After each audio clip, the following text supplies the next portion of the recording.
So turn on the lights and stars. Good morning from Hamburg, ladies and gentlemen. Hello. A warm welcome. It's hot in the city. It was even hotter yesterday. So I hope you're not being disturbed by the sound of this little fan here. And what can I say? We have an honored guest here. Award-winning composer, musician, and humorous human being, Ali N. Askin. Hey, Michael. And a long-time friend. I mean, so how long have we been working together and knowing each other? We know each other. Do we really want to tell that? Do we really want to tell it? Do we really want to reveal our ages? Yeah. It's a long time. It's been a time. It's been a time. Yeah, but still cooperating, and we are here because we work on your latest project, latest release. So Ali is composing, he's doing scores. He's one of the most busy composers we have here for film score. But besides that, a very talented guy, and he's got his own project, his own band, and that's exactly what we're working on at the moment. So we're doing the final mastering steps here. Would you like to tell us a little bit about this project? Okay, well, going back to the old times, I started as a band musician. I wanted to play in bands. I wanted to look and play like Elton John. Really? It's my big idol. I didn't know that. You didn't know that? No, I didn't when I was know that. 13, I was listening to Beatles and all that stuff really? because my brother had all the records. But then I discovered Elton John. It was like, okay, I can say it was the 70s. I loved his, the songs. I loved his piano playing, and I wanted also the look. And the look. He wasn't bald head at that time. No, he had hair. He had real hair. And the big glasses. Big glasses, but I love the shoes. The shoes. I love those shoes, 70s. Those how is it called in English? The bell jeans. Jeans. Just by the way, we're doing this here in English, not because we want to be super cool, just so more people can, understand and enjoy what we're doing here. So. Wir sind natürlich hier in Deutschland, in Hamburg. Im guten alten Hamburg. Yes, und meine Idee war natürlich folgendes, dass wir das so gemixt machen. A little English, a little German. But we could even add a little Turkish. Turkish. Because my name is Ali. Ali. My name is Ali. My first name. That's not Alexander or whatever. I'm a real Ali. I'm a real Ali, and okay, then that leads me up to another question. It's Ali N. Askin. So what does the N stand for? Nazif. Nazif. That's my second name. Wow.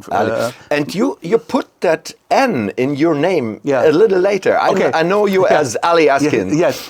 It's a little stupid story. When I registered with GEMA, which is the ASCAP and BMI in Germany, I got a letter from them saying, "Are you the Ali Askin who has composed the song Alibaba?" I said, "No." Well, and then the next letter was, "There's another Ali Askin already, so you have to. You cannot call yourself Ali Askin. There's already somebody." In Turkey, being a composer, so I had to change my name or add something to it. It gets definite. It gets it's different. So unique. Unique. So I came up with my middle name, Nazif, and Nazif. I want to make that shorter. So, whatever. Yeah, whatever. So, I was interrupting you, but we're doing this in English, aber wir können das natürlich auch in Deutsch. Ich denke nur, die meisten Deutschen können genug Englisch, dass sie unsere englische Variante verstehen. Occasionally, when we talk in English, there might be some terms that we don't know in English, so it will be a little bit funny. Absolutely. Just like those jeans, I remember this. Yeah, like the 70s jeans that Jimi Hendrix would wear. So maybe Schlaghose. It was a Schlaghose. Schlaghose. So in English, there's a word with bell. I don't know. But if you if you allow comments in your yes, I allow comments. Definitely. Please write it in the comments. Please comment. Tell us what the name of the 70s jeans were in English, please. Talking about the 70s, there's one fact I really have to tell you. This guy has been working with Frank Zappa for 2 years in Los Angeles, in Frank Zappa's house, and they were preparing for the first, as far as I know, the first orchestral work that Frank Zappa did, or did he do something before? He did before. It's a little bit different, but Okay. I can tell later. Okay. Let's go back to the 70s so I can Yes, the 70s and the Schlaghosen. And the Schlaghosen. Okay. So Yeah. I was playing in bands. I want to look like and play like Elton John. So I played in bands and blah, blah, blah. And I started learning piano. My parents said, well, you won't get a piano unless you get piano lessons. So I started piano lessons, and I started with classical music. So the end of the story is I studied classical composition in Munich in the Music Academy. Mm-hmm. But parallel to that, at the same time, I was always interested in films, in theater, in arts, and whatever. And so at a certain point in my career, I went to the theater. And from the theater, it was really close. And no, it wasn't far to go to the movies. And I started doing movies of soundtracks, film soundtracks, and more projects came up. So I was busy. Within like 10 years, I was really busy doing film music. But I never forgot that we guys here played in a band, and I always wanted to play in bands. I wanted to continue playing bands.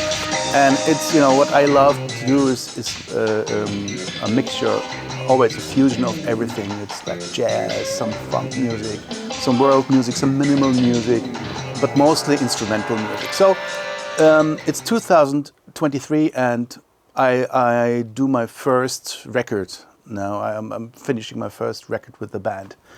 This is actually your first record? With that band, yeah. With this kind of ensemble? Yeah. Oh, really?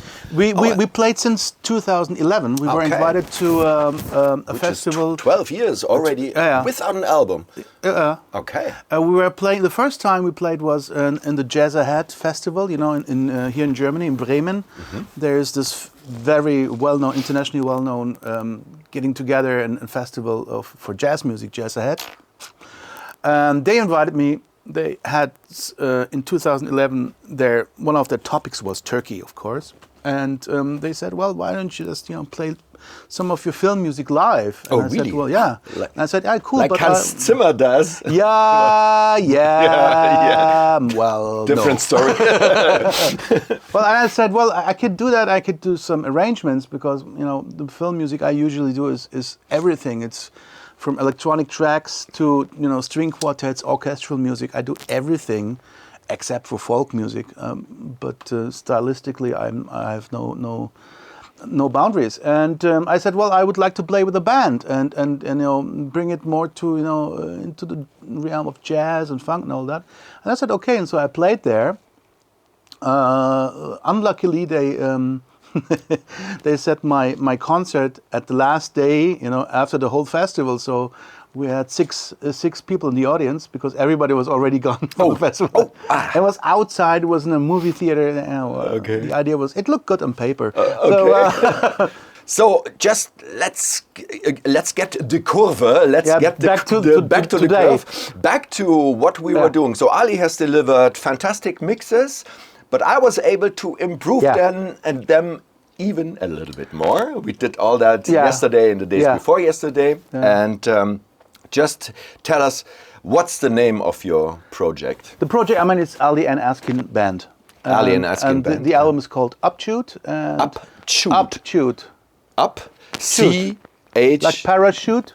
Up. Chute. Instead of para, it's up. We recorded this in 2019, the basic tracks in Berlin. In a big studio. A gig was already scheduled for 2020 in April. Mm-hmm. And then everything changed. Pandemic workflow. Wow. Yeah, it was quite different. But now we are finished. And to be honest, in the meantime, since we last worked together, it was like 5 years or something for last project. Yeah, I would have to look it up. Yeah, I don't know. Many things changed also in my workflow. So I was already, I think, well, I don't need any mastering. It's it sounds fine like it is. I don't know what I should change or what mastering will bring us. But I thought, well, it's always good to have I'm sorry. We do a little correction. I hope the microphone was okay for. It's all about sound. Yeah. So I thought, well, it's always good to have an extra pair of ears to check what you have done, because I mean I'm working with a sound engineer and I'm mixing myself too. So, but working on a project over years, you lose yourself in that project. You can't see absolutely the forest for the trees. I mean, you know what it is, and I know him for such a long time, and I trust his ears very much. I thought, well, he has at least. We could do something like, some sort of mix consultation, mastering consultation thing. And I said, well, what about that? And he agreed to do that. And I sent him my mixes. And it's good to do that, because there's always room for improvement. I mean, generally spoken, in mastering, we're basically talking about the last 10%. I mean, if you don't have to go into troubleshooting because the mix is really bad, but then most of the time I prefer to tell the client, can you go back into the mix and fix it in the mix before I do it in mastering. So, and as I said, your mixes were really loud, really loud, and they were really good, but we did some improvements, and I think it all sounds just that bit better than before this mastering session. Your first thing was the first listen was, it sounds a little bit crushed, huh? Won't you just check it? And I thought, like, well, there's something. The ES, it's too much compressed. So that was the first step, and then with his machines here, he also could improve a lot of the bass management thing, and also get away a little bit of the harshness. It was a little bit harsh. Yeah. He likes the highs. I like the highs because I above 10K it's problematic when you're. And I'm all about the bass. Also to listen to my stuff here in the studio, it was really interesting, very revealing. Also, what you don't hear in your own environment, which you don't, get used to, and all of a sudden that's that. So my mixes and my delivery is always the highest resolution, and Michael did all the transfer thing. I mean, this is also a job that's really specialized, and you have to know your shit to do it really right. A lot can go wrong.